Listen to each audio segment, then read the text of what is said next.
Hello and welcome to another edition of TJ Video Game Reviews.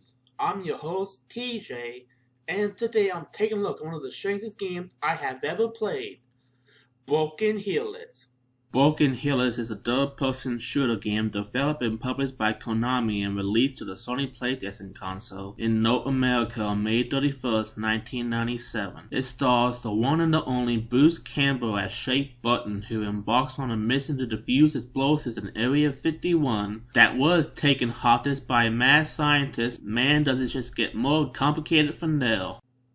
This was a game I loved as a kid, but I haven't played it for a long time. So the question is, does it still hold up? Time to find out. This is Broken Helix. Let's start off with the gameplay. The controls are, unfortunately, tank controls, meaning that up is always forward, down is always backwards, and you have to turn around with the left and right D-pad buttons. Triangle is jumping, circle is talking, square is firing your main weapon, and X is crawling, and there's supposed to be a way to switch moves to where you're either nice or angry when you talk to people, but I pressed every button on the controller and couldn't find it. You start off with a stun weapon that isn't what spit until you get a power up later on. But if you want to kill somebody after they're stunned so they don't get back up, just jump on them. Yeah, if you jump on them, they explode. So you want to blow somebody up? Don't bother to get a bomb or a bazooka, just jump on them.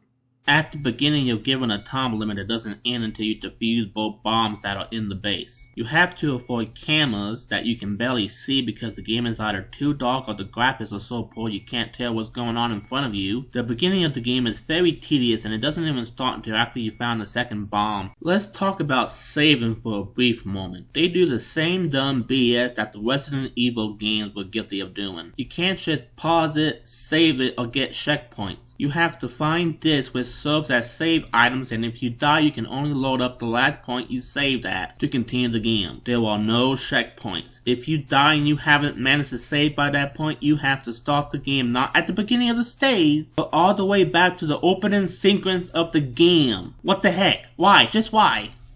Why would they do that? Why can't they have checkpoints or save points?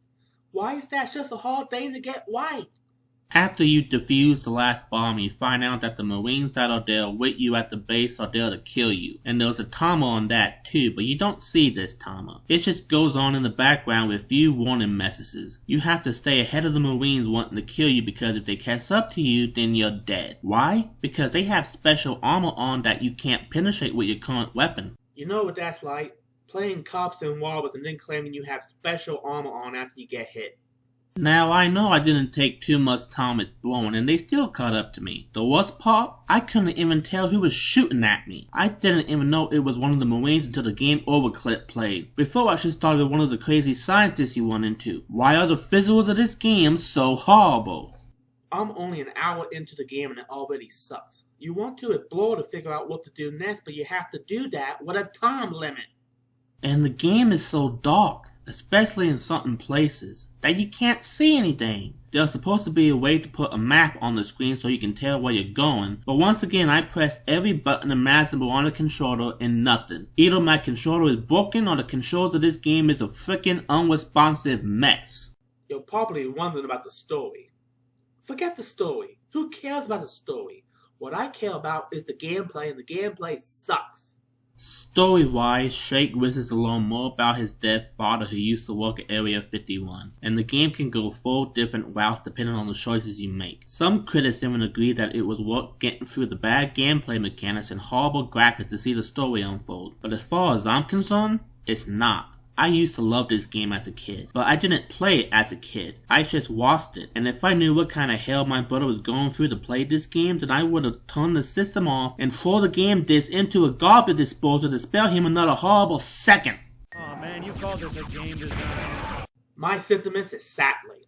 Now, I won't lie, the story is good and Bruce Campbell is great. He's probably the best thing about the whole game. But is it really worth going through this nightmare just to see the story? Especially nowadays when you can just watch a walkthrough of a game on YouTube without actually having to play it. So you can see the story unfold without the struggle of fighting through horrible controls, terrible gameplay, and hideous looking graphics. Had this been a movie or a miniseries, they might have had something great. But no, they decided to make it a game, and gameplay should be the most important thing for any player in any game developer, and they completely dropped the ball with this one. It's even worse than all of the shot. I'd rather play that mess of a striving game than spend another second on Broken Helix. Broken is exactly right. What more can I say? The game is horrible. Don't waste your time. Even if you see it at a dollar store for 99 cents, don't get it. It's a waste of your money, and it's a waste of your time. Skip it. That's it for this edition of TJ Reviews. As always, don't forget to like, subscribe, share, and I'll see you next time.